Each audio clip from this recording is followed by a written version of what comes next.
यूं तो दोस्तों आप लोगों ने सुना होगा बहुत सी बीमारियां हैं जैसे डायबिटीज़, हार्ट डिजीज़ और इस तरीके से, लेकिन कुछ इस तरह की बीमारियां हैं जिनके बारे में सुनकर आपको बहुत हैरानी होगी और ये बीमारियां आपको बीमार करने की बजाय आपको सुपर हीरो बना देंगी। तो चलिए दोस्तों अब देखते हैं कि इस तरह की बीमारियां कौन सी हैं और किन लोगों को हैं। सबसे पहली बीमारी है हाइपरथायमीजिया। अब जिस इंसान को बीमारी होती है उसकी मेमोरी इतनी फास्ट हो जाती है और इतनी एक्यूरेट हो जाती है कि उसको माइनर डिटेल्स भी याद रहती हैं। दुनिया में 61 लोग ऐसे हैं जिनको हाइपरथायमीजिया डायग्नोज हो चुका है, जिसमें से एक रबीका शैरक भी है। रबीका शैरक को अपने 7 दिन की सारी मालूमात याद है। जब वो कोर्ट में लेटी हुई थी, कौन लोग उसके इर्द गिर्द थे, किस जगह पे वो थी और क्या क्या सूरत हाल पेश आ रही थी, उसको वो सब कुछ याद है। Any word, image, scent or kind of weather that relates to past events. I'll give you an example of this. इसके अलावा एक और शख्सियत मैरिलू हैनर है जो कि बहुत मशहूर है अपने हाइपरथायमीजिया को लेकर। तो दोस्तों ये तो सुपर पावर हो गई, लेकिन इसके अलावा इसके कुछ नुकसानात भी हैं। जैसे उन लोगों को बहुत शदीद सर में दर्द रहता है, इंसोम्निया हो जाता है, यानी कि उनको रात को नींद नहीं आती और वो बहुत थके थके रहते हैं।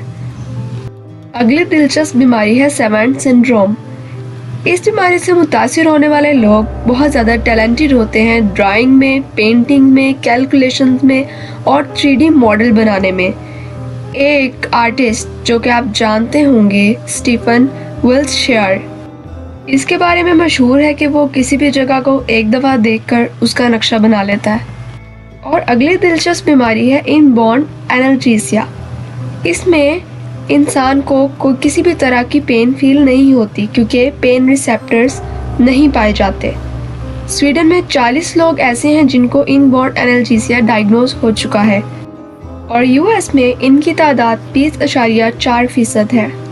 ये बीमारी ख़तरनाक भी हो सकती है क्योंकि कोई पेन रिसेप्टर नहीं है, तो बहुत देर तक वो इंसान एक जगह पर बैठे रहने के बाद दर्द महसूस नहीं करता और इस तरीके से उसका वो हिस्सा डैमेज भी हो सकता है। दोस्तों अगली बीमारी का नाम है इनसेंसिटिविटी टू कोल्ड। इसमें उस इंसान को जो कि इससे मुतासिर होता है उसको कोई ठंडी चीज़ फील ही नहीं होती। इस बीमारी से मुतासिर एक एथलीट जिसका नाम विम होफ है, -डिग्री टेम्परेचर में भी आसानी से सरवाइव कर लेता है। वो पोलैंड के इलाकों में आराम से बर्फ पर काफ़ी घंटे गुजार सकता है। एक वर्ल्ड रिकॉर्ड के मुताबिक विम होफ एक शीशे के बर्फ वाले केस में तकरीबन 2 घंटे तक बगैर किसी पेन महसूस किए बैठा रहा। अगली बीमारी है स्टोन मैन सिंड्रोम। इसके अंदर ACVR1 जीन में म्यूटेशन आती है जिसकी वजह से हमारे मसल बोन में कन्वर्ट हो जाते हैं और इससे मुतासिर लोगों की तादाद 2 मिलियन हो चुकी है। दोस्तों अगली बीमारी का नाम है फॉरेन एक्सेंट सिंड्रोम। इंसान की ज़िंदगी में कुछ ऐसे वाक़यात पेश आते हैं जिसके बारे में उसने कभी सोचा भी नहीं होता और ऐसे वाक़यात उसकी ज़िंदगी को तब्दील कर देते हैं और दूसरों को हैरान कर देते हैं। कुछ इसी तरह का वाक़या बरतानिया की एक खातून के साथ पेश आया जो कि अचानक से क़ुव्वत गोयाई से महरूम हो गई, लेकिन बाद में उसकी बोलने की ताकत वापस आ गई। अलबत्ता ठीक होने के बाद वो 5 ज़बानों में गुफ्तगू करने लगी। डॉक्टर्स भी उसको देखकर सर पकड़कर बैठ गए। बरतानिया से ताल्लुक़ रखने वाली 31 साला खातून अचानक से क़ुव्वत गोयाई से महरूम होने के 5 महीने बाद ठीक हुई और ठीक होने के बाद वो 5 मुख्तलिफ ज़बानों के लहजों में गुफ्तगू करने लगी।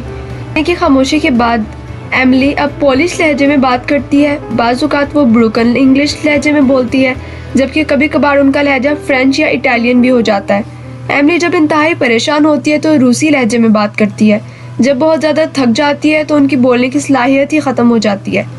डॉक्टर्स कई महीने तक एमिली की सूरत हाल का जायज़ा लेने के बाद इस नतीजे पर पहुँचे हैं कि उसके दिमाग को नुकसान पहुँचा है।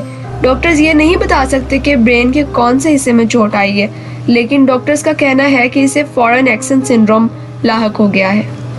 दोस्तों अगली बीमारी का नाम है हाइपोहाइड्रेटिक एक्टोडर्मल डिस्प्लेसिया।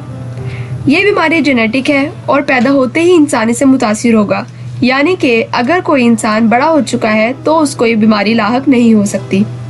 इसके सिम्टम्स में दांत नोकीले हो जाते हैं, दांतों के साथ साथ कान भी नोकीले हो जाएंगे। اور اس انسان کے ناخن بہت پتلے ہو جاتے ہیں اور پیل ہو جائیں گے اور آنکھوں کے گرد ڈارک سرکلز بن جاتے ہیں. ایسے لوگوں میں سویٹ گلینڈز نہیں پائے جاتے، جس کی وجہ سے اگر وہ دھوپ میں جائیں گے تو سویٹ گلینڈز پریزنٹ نہ ہونے کی وجہ سے ہیٹ ان کے اندر ٹریپ رہے گی، جو کہ ان کے لیے نقصان دہ ثابت ہو سکتی ہے. اسی لیے یہ لوگ سورج کی روشنی سے دور رہتے ہیں. ایک ہالی ووڈ ایکٹر جو کہ ہارر موویز میں کام کرتا ہے، جس کا نام مائیکل بیری مین ہے، وہ بھی اس بیماری سے متاثر ہے. تو دوستو، اگر آپ کو میری ویڈیو اچھی لگی تو میری ویڈیو کو لائک کیجئے اور اس طرح کی مزید آنے والی ویڈیوز دیکھنے کے لیے میرے چینل کو سبسکرائب کیجئے. اپنا خیال رکھیے. Stay safe, stay blessed. Allah حافظ.